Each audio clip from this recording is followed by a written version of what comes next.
Hi all. Right, back for another little Cyclekart update. Things are starting to come together slowly. Yeah, so I've got the engine all installed with the transmission and the chain drive down there, so you can see it. That's the CVT unit. It's all mounted as part of the engine. And around here, so obviously on the moped, this is where the wheel would mount. So I've got this sprocket here mounted on the inner hub from the wheel, which I've taken off, machined down, and mounted a sprocket on there. You can see I've got an idler chain there. And then see if we can see. So go down to the main sprocket on the differential there. You can see this idler sprocket just brings the chain down under the crankshaft, under the crankcase, so it's not hitting that. That seems to work. Then taking all the electronics from the moped engine, the basic requirements or the basic bits to get the engine running. So we've got a starter solenoid there. That's the little CDI unit, little sort of basically the ECU for the engine. That is the rectifier for battery charging, and the ignition coil. So I've stripped it back to a basic wiring loom, really. Keep it as simple as possible. So that's all the wires that go to the alternator and the ignition pickup on the flywheel. Starter motor wires. I've got this wire here which is not connected yet, but that's a little solenoid on the carburetor for a cold start. There's like a choke. Yeah, that seems to work. The main battery lead coming down here. I've also fitted a pulse pump, a fuel pump. So this will go down to the fuel tank. This pipe here goes up to the carburetor, and this one here plugs into the side of the inlet manifold. Just see it goes in there. You can see that. So you've got the carburetor there, inlet manifold. So every time the engine, the piston goes up and down, you get a low pressure in the inlet manifold, and that pulls on a little diaphragm inside this box here, which pumps the fuel up. That seems to work. Exhaust system in here. Taking the pipe off, that's the manifold pipe. Then got a flexi unit. I then got hold of a stainless steel silencer. This came off a car, well, Mazda MX-5 I think. Chop the ends, weld them up. Put a pipe in this end, welded this end up with the pipe coming off this end, and I haven't mounted it yet, but I have to make up some mounting points just to mount this in here. Brake calipers down here. It's all a bit close in here, but I'll put a heat shield in between the exhaust and the brakes, just to try and reduce the amount of heat going onto the brakes. Yeah, so that seems to work. And the battery I've got here, I'm probably going to mount this inside the car in here somewhere. I've got a slightly smaller battery, so that will fit in and tuck in there, just out of the way. Because your knees will be over here, this shouldn't be in the way at all. And to start this engine, it's quite simple. Just got two wires here. Got this wire here, which goes to the starter solenoid, and this wire here, which is a kill switch wire. So this wire will come down to the dashboard to a starter switch, and then back up to a starter solenoid. So when that touches that, it should start.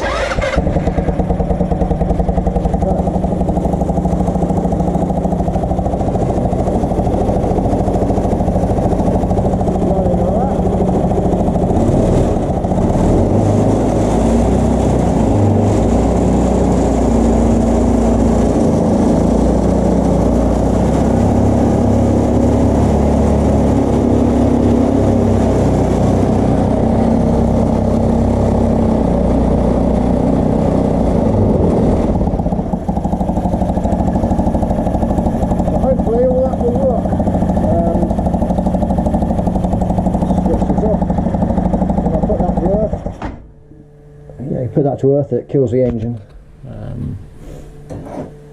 So hopefully I got the gearing right.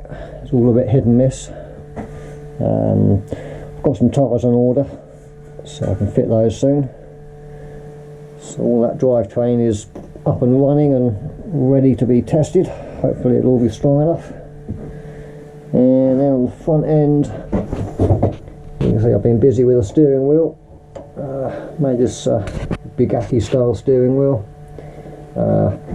It's obviously got the quick release hub on here, and the usual little hexagon spline. You can see I've taken that quick release unit, I've welded an alloy plate on there, spun it all up on my lathe, on there. Made up a disc on the front, and then I've got these 4 spokes here. These are made out of spring steel. It's about 2 mil thick. And then I have an alloy aluminium ring. This is about 4 mil thick aluminium ring with plywood. I just cut 2 discs out from some plywood, stuck them to either side of the alloy ring, sanded them all into a round shape, and that looks like a pretty good authentic Bugatti steering wheel, if a little bit smaller, but yeah, quite pleased with how that's all come out. Screws in there, see how that that's all there. So those screws just go through right through the spring steel and hold it all together. The spring steel is riveted to the alloy ring, and then glued with the wood over the top of it, just using epoxy glue to glue it all together, sand down and varnished it. Yeah, so I may wrap this in string, I'm not sure yet, but I think it looks pretty good as is. Steering columns, I've just still got to make up a mounting for the steering column at the top here, and then down the bottom here, so I'm working on at the moment. So see, I've made this bracket up. I've got a ball joint here, and you can see that. So that will hold the steering, that will turn. I've got a thread on here so I can adjust the height of the steering column a little bit, so I've just got a little bit of room to play around with this position there. And then 2 M10 rose joints here, another M10 rose joint here going out to the hubs. So that's all good. I've got to see, I've taken a nut, turned it round and hammered it into the end of these stainless steel rods here, and then I'll just weld these up, and that will hold that, so it allows me to wind the M10 thread into the end of the tube here. And the same again on this side here. So I've got these lock nuts here with a nut going into this tube. That works the same. I'll probably do the same on here as well. Put a welder nut on the end of here, so that'll go on there. Made up a little trim piece to go on the front here with a couple of louvers cut in it, and just rolled the edge round. That looks like the front trim on the Bugatti. And then I've made up, this will be the front grille, the shape of the front grille. It's horseshoe shaped. And I have to find a way of mounting it up on here, so you can see that's going to look something like that.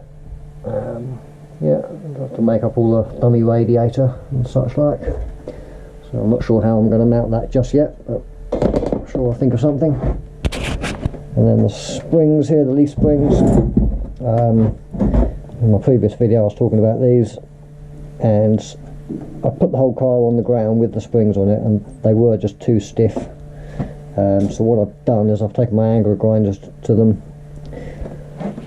taken them down by about 2 mil. So these are only about 5 mil thick now.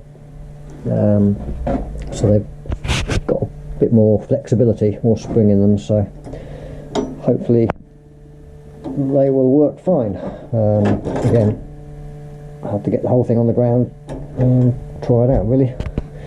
you can see it's all stuck in my workshop at the moment. Yeah, but that's progress at the moment, so things are coming along slowly and steadily. Yeah, all this moped engine is, it's a GY6 moped engine, so there's a few more complications than a standard Honda engine, but we'll have to see how it all pans out, really. Experiment with these things. The fuel tank, I'm not exactly sure where I'm going to put that yet. I may make up a tank that's going to sit sort of in the back here, or with this fuel pump it'll allow me to fit the fuel tank anywhere, really. So I could even put it down just in front of the seat there, or maybe up on the bulkhead, or just behind the bulkhead here, above the steering column. So I have to ponder on that idea yet, work out where I'm going to put it. Yeah, so okay, I've got a sheet of metal cut out already for the dashboard, so that's going to obviously sit in there, and then I'll have to get some sheet alloy and start making the body. Yeah, so it's coming along. Okie dokie, thanks for watching. Please